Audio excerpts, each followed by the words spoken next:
am excited to share with you that Jeff Klein has spoken in front of over 700 audiences since 2004. That constitutes tens of thousands of business professionals. A recognized expert on the importance of the words we use when talking about our businesses, Jeff has a proven track record of brainstorming initiatives, tracking referrals, making presentations, facilitating negotiations, spearheading projects, and closing deals. In fact, he's offering you all a free one-on-one with him, and I would take it because he's wonderful to brainstorm and strategize with. Jeff spent over 15 years working in the motion picture and television industry as a prop master and art director. He was the executive director of the Texas Association of Media Motion Professionals and has served on both charity and association boards and spent time working for the Texas Rangers and the Dallas Stars. Jeff is the founder of the Speaker Co-op, a cooperative community of business and professional speakers, which has grown to over 5,000 members. When he's not working, you'll find Jeff talking about movies, playing poker, or being the most awesome uncle in the world. Today, he is here to share with us some practical tools and tips we can use today in a talk titled Infinite Possibilities from Just One Speech. Help me welcome Jeff Klein. Thank you. So many of you have heard my story about how I became a speaker. I fell into speaking as several other things in my life I've fallen into. Some things happen with intention, like working in the movie business. That was on purpose. Some things were situational, like running the Film Trade Association before I even knew what a trade association was. And trade association world led me in part to speaking world because I started attending events with lots of speakers. But the real shift for me, the speaking came up. As I told Rocky, for my first talk was when I was 13 at my bar mitzvah, and I must have done something right because the rabbi actually had me come and do a couple of sermons that year at the synagogue, which I laugh at now, of course, but it was pretty serious at the time. But when after being in the movie business and the association business and the advertising business, I was a director of marketing at 3 different businesses. I found myself on the street looking to what was my next thing. And the choice was to be self-employed again or go get my MBA. Those were the choices I had set up.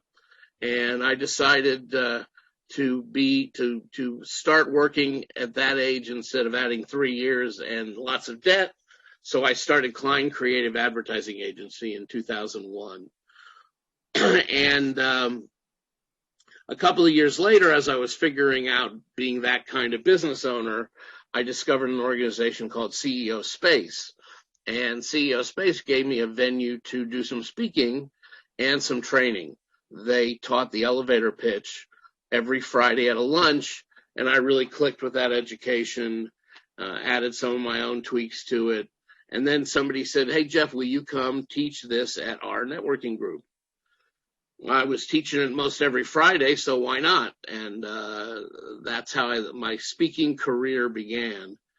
And at the same time, again, completely by karma, I was a member of the North Texas chapter of National Speakers Association, but as a vendor, because I did video and websites, and of course, speakers need video and websites.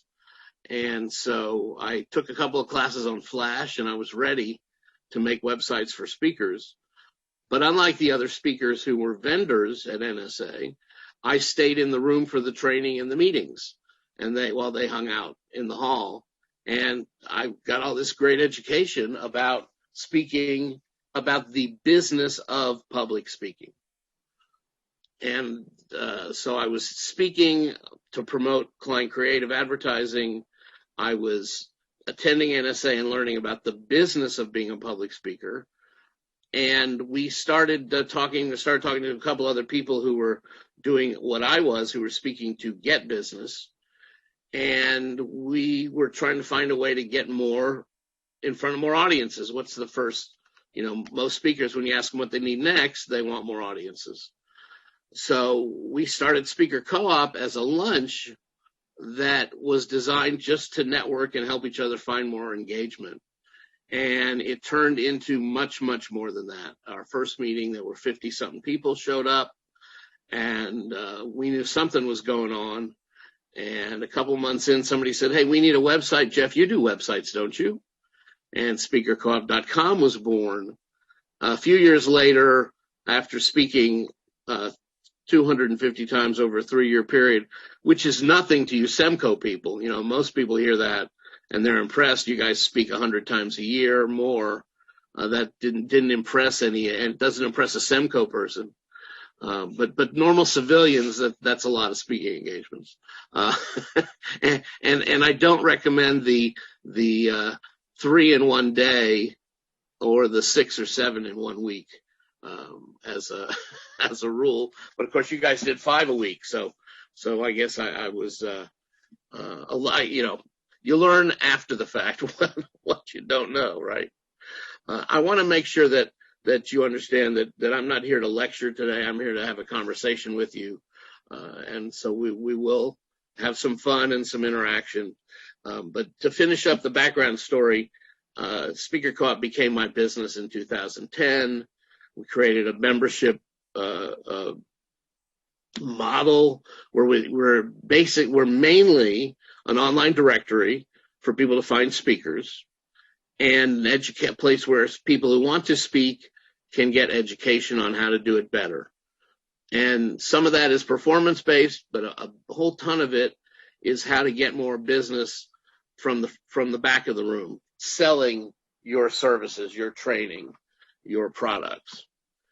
And so we've come to call that things like speaking to get paid, and there's no such thing as a free speech.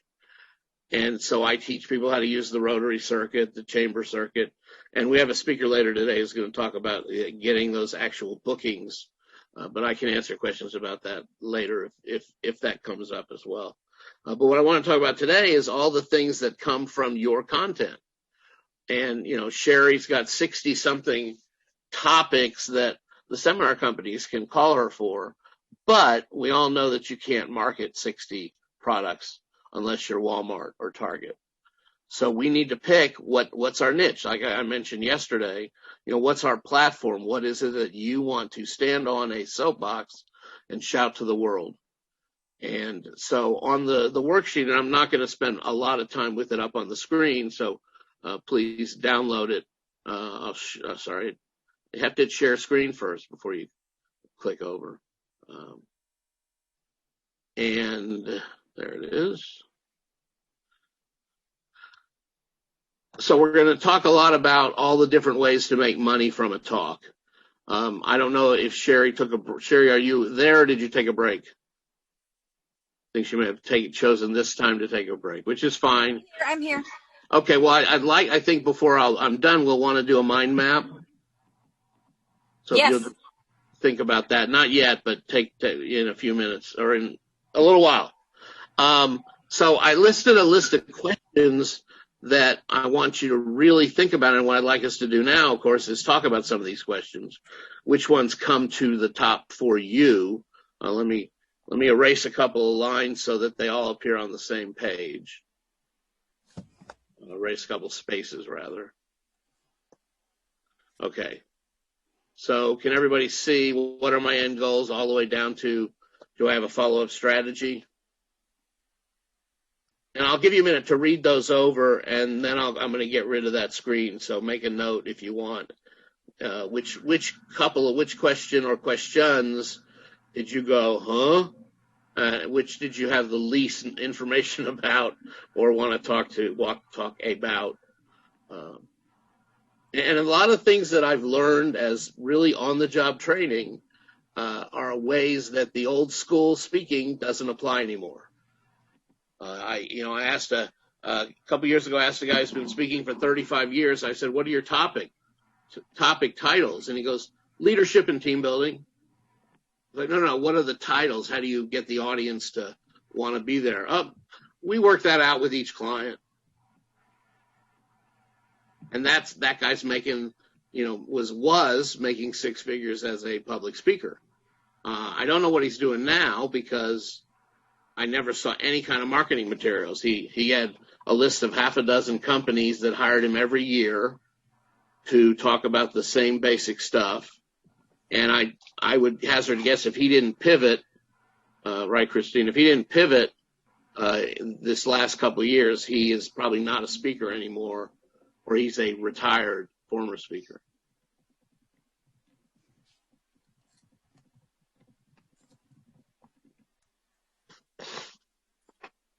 So which questions grabbed you? Somebody just, shout out one, and I'll leave this up for about 5 more minutes, and then we'll pull it down. Hey, Jeff, this is Carolyn. Yeah. I'll do that. Worksheet, where's the worksheet? I mean, I like to look at it. Is it somewhere I can download? Yeah, the worksheet's in the Dropbox that Sherry posted this morning. Was that emailed to us? Yes, the email from like 8:30 this morning. Carolyn, I'll put it in the chat as well. Don't worry, I'll do that right now. Thank you. Oh, okay. Thank you. Our facilitator, yay.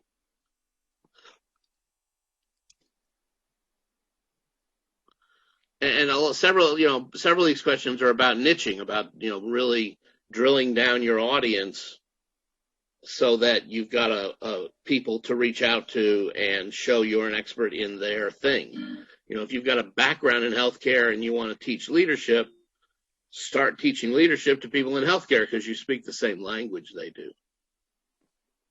Unless you just don't want to, and then pick another niche. If you're tired of healthcare or whatever, which we deal, that happens sometimes. We have folks who, no, I don't want to work in where I have experience. But that doesn't mean that you still don't need to pick a niche to narrow down to. And the fact is there are trade associations for every job, every profession. And for most of the professions, there are niche trade associations within that niche, like the women accountants, the women engineers, the black accountants, the black engineers, the Latin accountants. I mean, those niches are all there. You don't have to be a member of that niche to reach out to them. That sub niche, I guess. What I'm saying is if you're speaking to accountants, you can speak to the women accountants and the black accountants and the Latin accountants. You don't have to just speak to your demographic within that industry niche. Jeff, I think the question about how crowded your space is a really good question. For example, I'm a member of the John Maxwell team, so are thousands and thousands of other people. And then there's also many other people that specialize in leadership. So I think positioning yourself in a way that sets you apart from other people who might have a similar area of expertise seems like absolutely it's important. Yeah, I mean, if you've paid the money to get Maxwell training, it's good training, but you can't lead with that for most audiences. You have to lead with something else, and Maxwell gives you cachet, it gives you credibility. But for most audiences, if you lead with it, you're not. It's too big a market, too big a space. So good, thanks, Sean.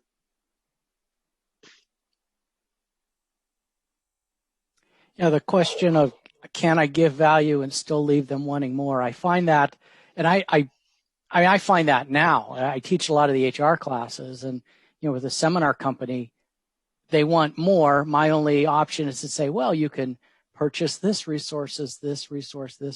They want chuck in a box. I could give them chuck in a box, but obviously that would violate my contract with the seminar company. So right. Yeah, well, and a big part of that is that's where you're selling your own stuff. Mm-hmm. So the question, Chuck, then becomes, what can you create on your own that you can sell separate from the seminar company?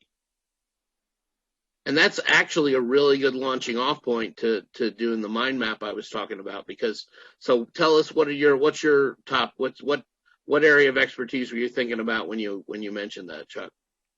Oh, geez. HR for those, employment laws, all managers need to know, or HR for newly assigned HR people. That's always a big one. Okay. How about HR for entrepreneurs?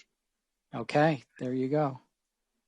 So what I'd like us to do is take that topic and there's a gal in that space named Glenna Hecht who was affiliated with the co-op. Her topic is I hate HR, but I got to do it anyway. I love that. Yeah, and she wrote what became a 3 or 4 inch 3-ring binder. That was her book called I Hate HR, but I got to do it anyway. And it was the HR binder for solo and small businesses, more small, people with 10 employees or less. Because, if you walked into an office at a big company, that's how big the HR binder up on their bookshelf is. So she covered everything for those people. And then she went out and made a really good career speaking to franchisees and as a niche for her, because every franchisee needed that content, and franchisors don't provide it generally. Right. But there's plenty of room in that space for other HR experts. So taking that topic, HR for entrepreneurs, so first of all, that could be a paid keynote. Mm-hmm. So what we're going to do thanks, Sherry. On the mind map is we're going to talk about all the things Chuck can get paid to do with that topic. So you can get paid to do a keynote at a small business conference or a franchisee conference. And when in talking about this the way I am, every time I say that, I mean also virtual. Mm-hmm. I'm just not going to say it every time. So there's the keynote is a profit center. The speak to get paid is a profit center. That's where you speak so that people will hire you to help them do this in their small business. So you're not getting paid to speak at the Rotary, but Rotarians can hire you to help them with their companies. Right. There's the book. There's the webinar.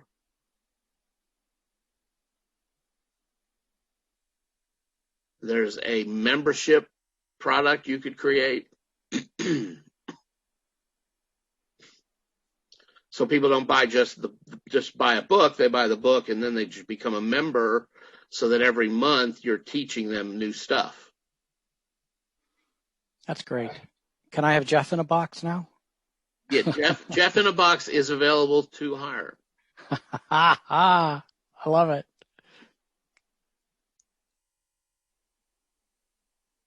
So other ideas, folks, take yourselves off mute and let's throw in some other, what else can we sell? And some of this you can give away as a list builder. Mm-hmm. You do a virtual webinar. Have you put that down yet? Yeah, you did. You put webinar. Yeah. So coaching. You could coach, yeah, coaching. Oh, sure. So group and individual coaching. Mm-hmm.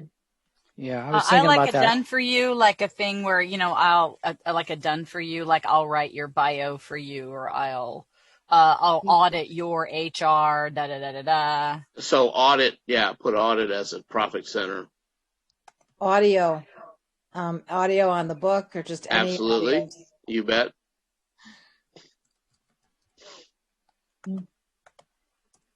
And when you're doing audio stuff, the way to do it nowadays is you do it on, like, even if you're just using Zoom to record it, you record it as a video, you set your product, whatever it is, so that there's a clean audio track so that people can consume it either way.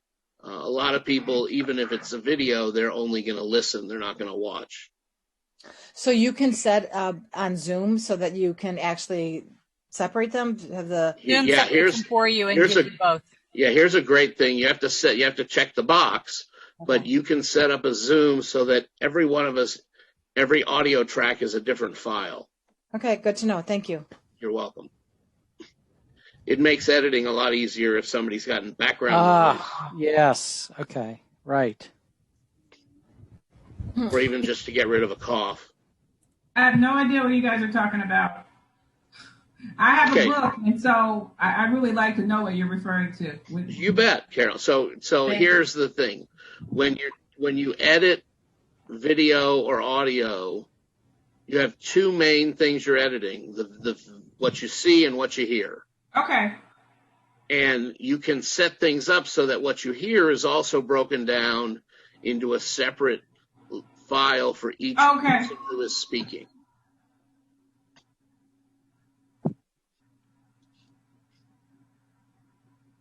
What are you doing? You're on mute. I was going to show that, but it wasn't. It wasn't okay. fast. So I'll be glad. If you Google separate audio Zoom, you'll get the instructions. Thank you. You're welcome. Thank you for asking the question. We don't want anybody to be in the dark about something that we can help with that easily. Yeah. Some people say there's no such thing as a dumb question. I say there's no such thing as a dumb question unless you're at a political press conference. Which brings up exactly what I wanted to ask. I've heard you guys talking about you in a box. What is that? I missed that. Okay, so Chuck, tell us what you meant by that. Yeah, so a lot of times I'll go teaching for the seminar company, and I'll do HR, and name any HR topic, I'm there. And a lot of people are like, oh my gosh, can you come look through my I-9s? Can you come do my HR audit? Can you come do my HR policies? And I joke that they just want Chuck in a box. They're like, yeah, we need Chuck in a box. So my only, and I've started using that as a sales little pitch now, where I know you all, I don't even wait for them to ask. In person, I got a lot of those questions. Virtually, I don't get a lot, but in person, after every class, there were 2 or 3 people wanted to hire me as a consultant. So I use that now saying, I know you'd want HR in a box. However, you want Chuck in a box for HR. You can't have me, but hey, here's some resources. Have you seen Help Desk? Let me talk to you about that, blah, blah, blah. That's all I'm saying. That's what I meant, Chuck in a box. So it's kind of like, let me pick your brain a minute? Yeah, they want to take me home. They want to hire me. Okay. They want to hire me. Maybe So it's pick like your brain. And if you're a consultant / coach in the way that Chuck is, or that I am, or that Sherry is, one of the products you can sell is your time. Coffee with Chuck. I have a button on my website under it. I probably need to market it better, but I have Pick Jeff's Brain, and they pay $150 for an hour Zoom with me, and they get the topic is whatever they want to talk about. Well, Delisa, this is often what I refer to as a pink spoon, that going into Baskin Robbins and getting a little pink spoon of you. But that's free. I'm sorry, the talk is the pink spoon. When they want to buy the ice cream, you need to be able to sell them the ice cream. Yeah. So the talk is the pink spoon. But then when they're at the talk, you got to have something you got to be able to sell them 2 scoops, as 1 scoop, 2 scoops, a gallon. This is what Jeff's talking about is I go into Baskin Robbins, I get a little pink spoon. I like the flavor of it. Now I want to buy. You need to have a whole menu of then, now that I like this ice cream, how do I buy it? Right. A cup, a cone, 1 scoop, 2 scoops, a gallon, all of that, a membership, a subscription where I can come in once a month and get it. Like, that's what this talk is really kind of my pink spoons conversation. Well, yeah, I figured that out. I figured that part out, but in his mind map, one of those things to offer is you in a box. So right, that's what I was confused about. And then mind map. Another thing is the topic in a box. So in other words, Chuck can put together an HR manual for companies that don't have an HR manual. And oh, by the way, if they want to customize the manual, then they pay him for that.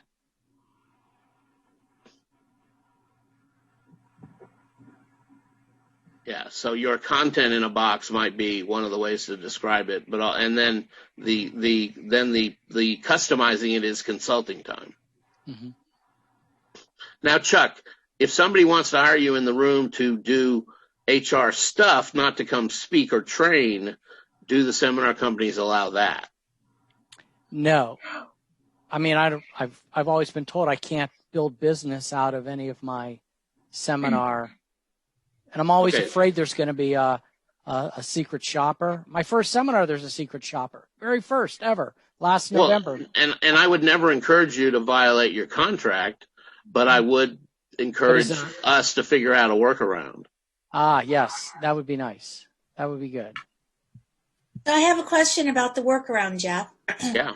I hope I'm not shooting myself in the foot when I say this. So I'm going to go with confidentiality here. We are being recorded, so just remember that. I understand that, but so many times I'll just use my experience, okay? I have a training to do under, say, a certain contract, but I've had to spend hours revamping that training because it was not updated. So in effect, it becomes my training. Good point. Could one not possibly repurpose that training? Because the meat of it is from the contract, but the rest of it is something that was put together. Remember, you can't copyright ideas. You can only copyright written materials, Right. Go ahead, Jeff. So I'm not a lawyer, and that being said, if you've got a slideshow that is primarily from your expertise, if the 10 basic things everybody in the industry knows that came from the seminar company, that's not proprietary information. Right. Okay. So if you've turned it into a PowerPoint with your info on it, and then I don't see any reason you can't use that for a separate presentation. Okay. You're not using the seminar opportunity to get another engagement. No. You're just using the content you created for your training to train somebody else. Well, you just have to make sure it looks different than theirs, right? Well, yeah, no, I'm talking about a customized slideshow for sure. Yeah. Okay. And so let's see how sneaky we can get, because again, I'm not about violating your contracts or anybody's integrity. Can you can you negotiate with the seminar company to do something they don't do for their client? Good luck. They're not interested in letting you. Right. So my best workaround, and if anybody has ideas on workarounds, this might be a fun conversation. My best workaround is you are an expert. So when you're in your seminars and you're sharing experts, you're saying, here's the website of, Zig Ziglar, and here's the website of whatever. I don't know why I picked Zig, but you're sending people to websites all the time, right? You're telling them resources. You're not allowed to send people to your website and say, opt into my freebie and become my client. But I do have like a couple of websites that are scrubbed, like they don't have an opt-in offer, or anything. They're just content that I share, and I send people to that website just like I would send it to any website that was a good reference website. As a resource, that's about the closest I get to a workaround, Jeff. I don't even go there. So, is there a contact link on that website? No. Okay. That would be the end of me if there were. Yeah, no, and again, that's why I want to have an open conversation. We're not looking to break contracts. We're looking to find a way to stay in integrity and get business that's out there that they're going to hire somebody. You recommend books. You could easily recommend your book. Hey, these are some books that I recommend. If you have a book, then one of the ones you can recommend is this one, right? Can't do that with. What if you had a colleague who did the same thing, and you just gave them? You can tell people you're the author of a book. No, I'm talking about the person that was saying that's not okay. Oh. I mean, you Well, can't sell your book in the front of the room, but you can tell people you're the author of a book, you know, and it can And be. then they and can then they go the find book it on their own. Yeah. Just like with LinkedIn. So I have had people tell, and I've not gotten any business out of this. Let me be clear. But there are people that are insist like, well, how can I get hold of you? I said, well, I'm not really allowed to give it out, but I'm sure you could find me on LinkedIn. You know, I give them my name. Right. And my last name is crazy. People are like, sign me, but they see it, they get it, they write it down. Yeah. So I've gotten some contacts from that, but no clients. And I'm sorry, some of you are not contract trainers, so we won't spend much more time. Sorry. I just realized, No, but it is a good thing to talk about. So yeah, absolutely. Okay, so other products that come out of your topic. What other ideas does anybody think of something that they didn't that we haven't put up yet? Thanks. I'm going to try a Facebook group for conversations about these things. Facebook groups are great. You can have a member-only Facebook group that's part of a membership product. So instead of creating a blog or a forum on your website, you use Facebook as their tool, use the private group tool, and that works. So I've got Facebook groups that are like you're talking about that are to help promote and make a community, and then a separate private Facebook group for a membership section. A podcast? Beautiful podcast. Promotional products. You can print T-shirts and mugs and with your slogan and your stuff on it. People will buy that if they're your fan. Atala from yesterday has promotional products with motivational sayings on them that she sells. There you go. And once you write 12 of them, you've got a calendar. There is something that I've been working on with Christina on taking some of our knowledge topics that we've been doing. We created this like video series mastermind thing. So masterminding is another product for sure. It's just formatted. It's a little bit different format from a webinar or a podcast. Let's drill down on podcasts a little bit. We had a great presenter at the last summit, so there's some info in the Dropbox. But your podcast, there's two basic ways to do that podcast. One is lecture, and the other is interview. Mm-hmm. I'm a big fan of interview because it's easier for me to listen to. I'd say interview / conversation. So it doesn't have to necessarily be an interview, but if there's two of you talking about a topic, it's easier for me to listen to than a lecture, me personally. I will share, and I don't know if this helps anyone else, but I did create two things. One's a video cast called the HR and Leadership Spotlight Show, which when we get to the part we can all talk off of class, I'd love to share it with everyone in this group if anyone wants me to interview them. And the other thing is I've taken working with John Thalheimer, those of you that know John, he and I have a lot of HR stories. We swap. So he said, wouldn't that be a cool podcast? So we created something called HR Stories Podcast. Well, that's also a book or a series of books. If you just record those podcasts, that's a book. Mm-hmm. And of course, again, think about clever titles. A term I like is Tales from the Trenches and other variations of that.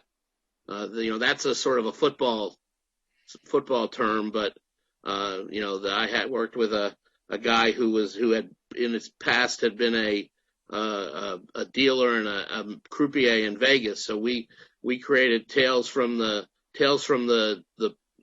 Pit, where it was him telling stories about gamblers that translated into lessons about business. You can pretty much take any hobby and create either business or personal development stories from that. Mm-hmm. It can be golf, it can be motorcycles, it can be travel. There is no limit to how you can take something that you're passionate about and use it with something else you want to make a living talking about, and hopefully you're passionate about as well. And I mean, Sherry does pub crawls and things like that, and you could use pub crawls to teach team building, to teach leadership. I mean, there's all kinds of fun you could have with pub crawls. I haven't taken the leap to monetize my drinking yet, but it's my partying. But our ongoing conversation between you and I, my good friend, is there's a lot of things you haven't monetized. There you go. Quick thing that you can monetize. Thank you guys. You talked about, a podcast that you interview people. Just a side note, when I had a internet radio show, it was such a great opportunity to get clients, because then, when you don't want to contact people to try and sell them something. Hey, you might want to take my coach certification, but you can contact them all day and say, you are very interesting. I would like to interview you on my radio show. And then they find out more about you and they're like, hey, I think I'd like to take your coach certification. Woo, woo, right? So that's a good piece with I mean, you could, Chuck, if you're interviewing HR managers at medium-sized businesses, some of them are going to hire you to do projects. Hey, Jeff. Yes. Do we have writing magazine articles up there? Not yet. Love to have it. We've had a lot of success with that, Chuck. In other words, you could write a basic HR, solve a problem and submit it to different online magazines or print publications. Now, they usually don't pay you for that, but what you get to do is put your contact information in there. Yeah, and you could take the same article and submit it to 50 different trade magazines and just change the title.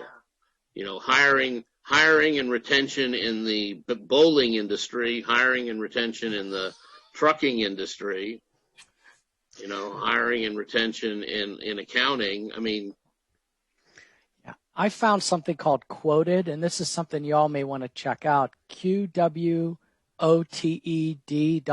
Quoted. And I put myself in as an expert in the HR space. I chose a bunch of keywords, and every week or two I get something that looks interesting that I can make, CNN, Fox News, different magazines. They're always looking for experts to quote. And so no one's picked me up yet, but I've submitted a few things here and there. So here's a couple things on that same front. Thanks for mentioning that. And thanks, Patrick. Magazines are great. HARO, HARO. Help a reporter out. Okay. Get on their just get on their email list. I think it's haro.org, but get on their email list, and once you can actually say how often. Once a day, you can get the whole thing, or just the financial, or just the technical, or just the business. Cool. And it's a list of reporters looking for people to help with information on stories. Some of it's real niche, and some of it's real esoteric.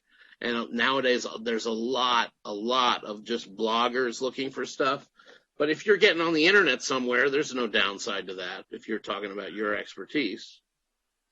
On the same topic, you can get proactive and pick up the phone and call the news producer, or better yet, the producer of your favorite local talk show on the radio, and say, hey, I'm not calling to pitch you an idea. I'm calling to let you know that I am an expert in this. And when you need to call somebody to talk about it, I'm trained in radio speak,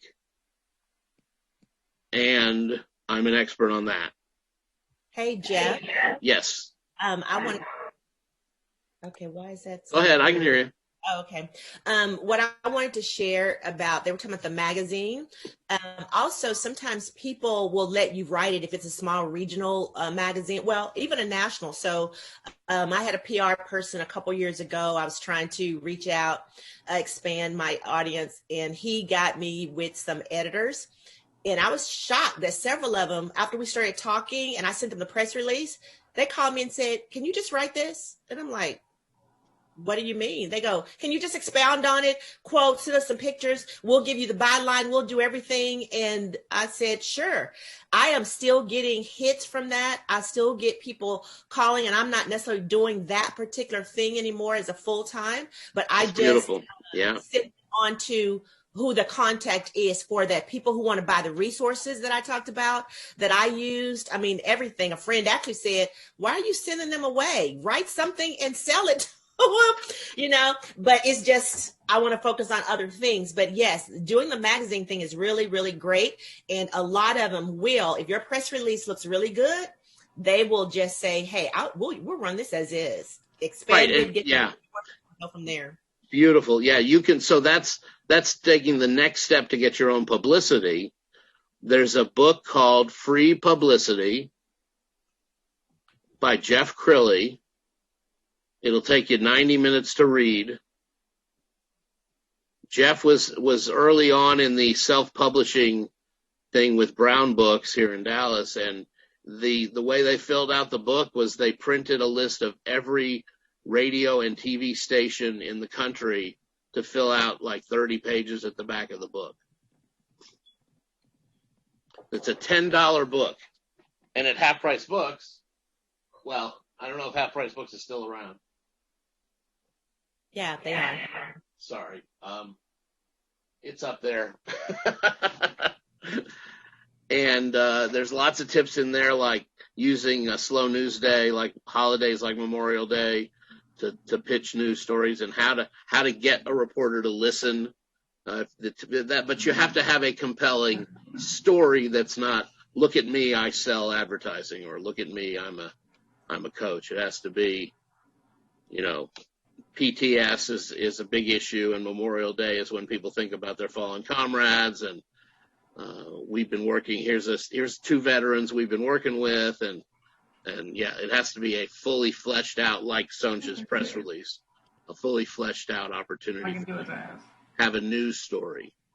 Crilly, just add an E between the L and Y. And yes, blocking. Oh. And I believe it's still at Amazon. It's a $10 book.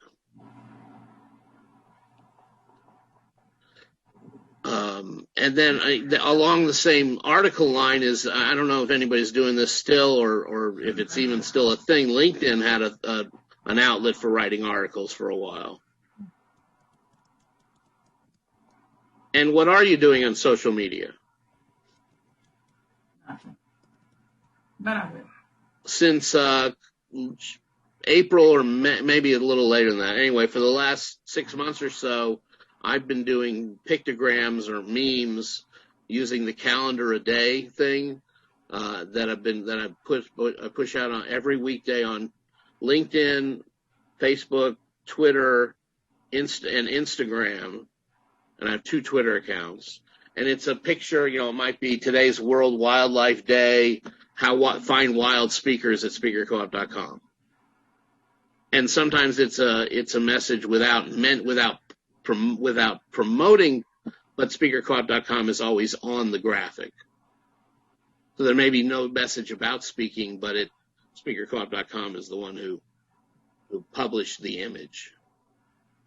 So of course, when people share it, now when I post that, I also include all the hashtags that I want to find it, like all the all 4 of the meeting planner organizations hashtags are part of the post, and call for speakers and things like that. So I have like 8 or 10 different hashtags that I post with the graphic.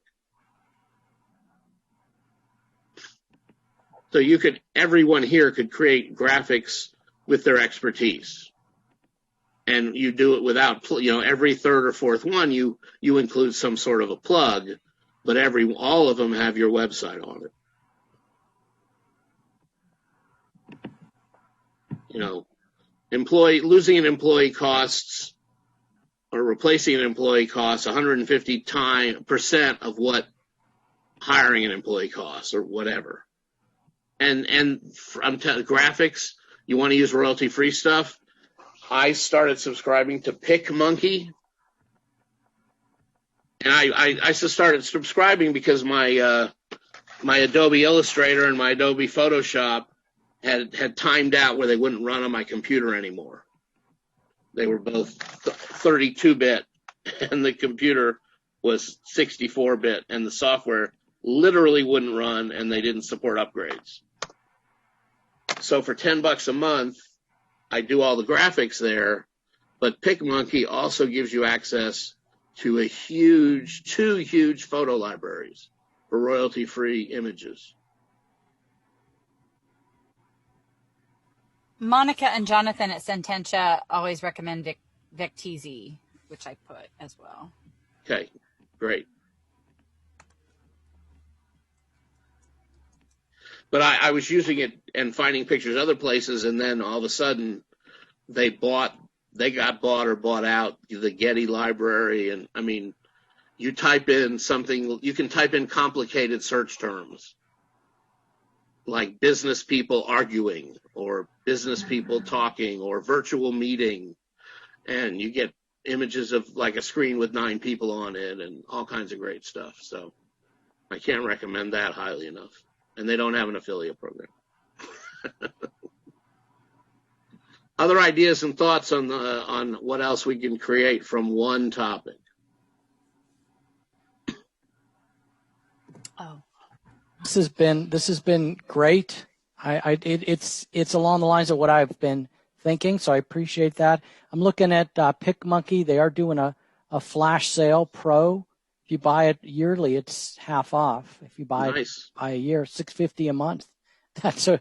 I'm going to do it right now. There you go. Yeah, I mean, you even just to have access to those pictures. Yeah, I'm tired of trying to figure out what pictures are. Yeah, and they even have stock video, which I have not delved into yet. And if you have Canva, they also have pictures on Canva. Excellent. Thank you, Connie. A lot of people like Canva. Yeah. I didn't know how robust their royalty-free library was. It's pretty robust. I mean, it's, none of them are, you have to go. That's why it's great to have a variety to be able to pick and choose from. But it's Absolutely. Pretty robust. It's pretty good. And especially because you're in Canva and you can create and use the pictures at the same time.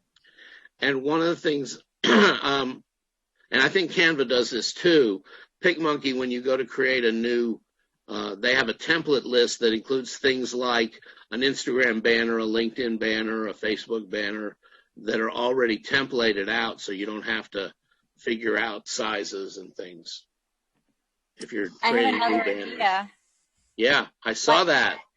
License your content. So you have developed all this awesome stuff. There are a bunch of other people that aren't going to buy that aren't necessarily going to buy your stuff, but they want to be able to sell what you do. They don't want to develop the stuff that you develop. So you have a whole different target audience of people that you can sell your stuff to, and then they can train their own training using your training manuals and PowerPoints. Like what is that place called that begins with a V? Velsoft,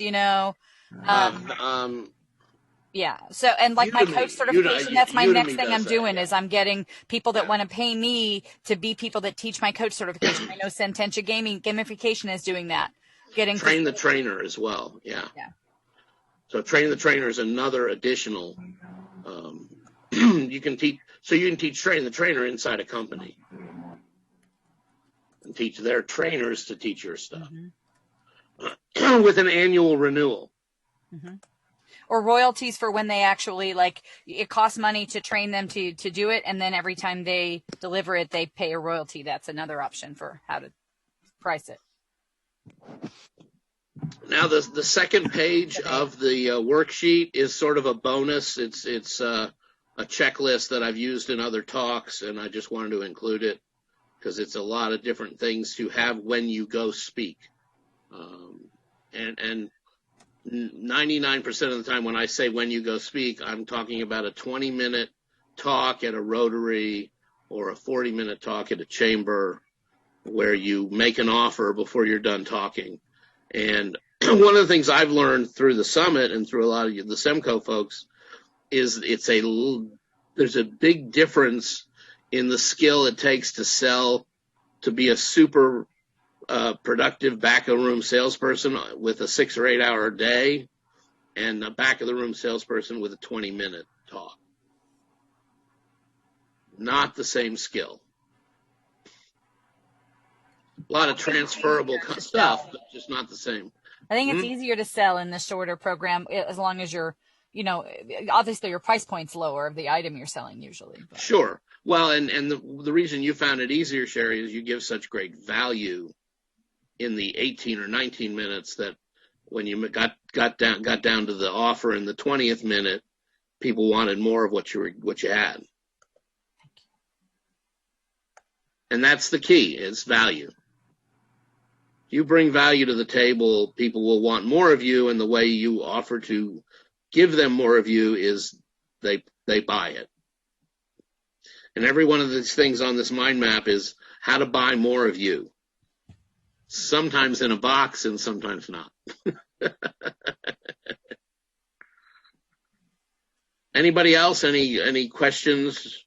Well, can we do this as an activity, Jeff? Can we give everybody, invite them right now to take a topic and Sure. What exactly? I would love to see us start making some commitments. I had the weirdest thing just happen. I was having I was like, I'm having a cup of coffee and I want a little something with it. Oh, look, here's a leftover fortune cookie.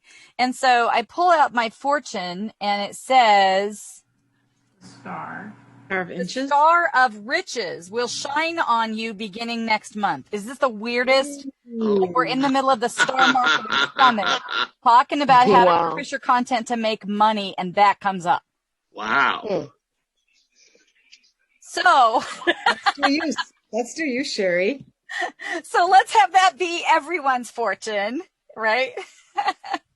Amen. Yes. So do you want to lead us in an activity where we do just that, maybe, Jeff? Or unless you had something else planned. No. I'm going to actually, if you will, I'm going to ask you to lead an activity. I need a 30-second break. Okay. I'll be right back. Really, I think it's easy to come to an event and listen, and I think there's value in that. I also think it's important to do an activity or two here as well. So think about a topic, and please recognize that,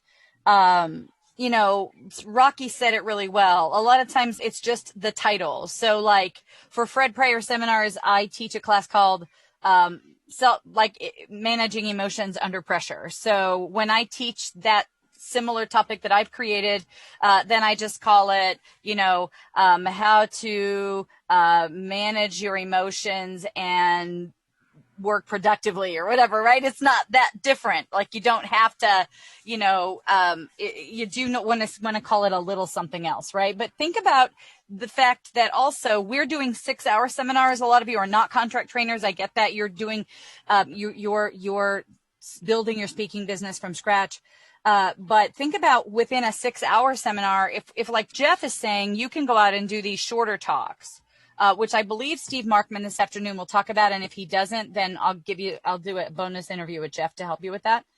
But most of the talks out there are not 6 hours. So think about one of your 6-hour seminars and maybe not even that topic, but think about within that seminar, what is a subtopic within that seminar? So if you're teaching emotional intelligence, one of the aspects of that is, emotional control, or one of the aspects of that is, social skill, right? So take maybe one subtopic and think about just that one subtopic so that it's not too big and not too scary, right? And think about just that one thing. What is something you could literally do? And I'll be happy to help you on a Zoom call, but what is something that you could call up Sherry Prindle and say, hey, Sherry, I need to get about 5 other people to get on a deal, and I want to do a little 20-minute, 30-minute, 45-minute training on a particular topic via Zoom. I want it to be recorded. And I want to be able to offer that.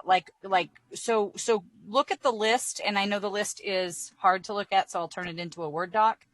And think about one topic and what all you could do to repurpose it. And bounce your ideas, we'll come back and bounce the ideas off of the group. Or do you want to do this as a breakout, Sherry? Do you think that would be? Yeah, that's not a bad idea. So everybody could just think right now about what you might do. And then I'll go ahead and put you into breakout rooms of about 3 or so. 3, yeah. And you can, but let me go ahead and share this list with you, is what I'm kind of trying to do. Harry, can you reiterate, be a little more specific about what we're supposed to do in the breakout? So here's the idea here, Delisa. What we want you to do is pick one of your areas of expertise, create a great topic title if you haven't got one already, and commit to doing one or two of the things on this list with that title. Well, that's what I thought you said. What's the point of the breakout room? Is how I'm trying to bounce it off. Marrying that together. To bounce it off, bounce your idea off of two other peers. Share what you've come up with. Because I promise some of you may be a little stuck, and we're here to help each other get unstuck.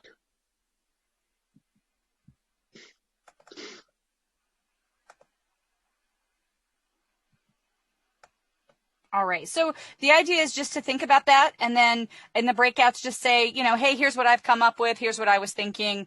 And there's often one person in the breakout that doesn't feel like doing that. That's fine. And we won't leave you there too long, about 4 minutes.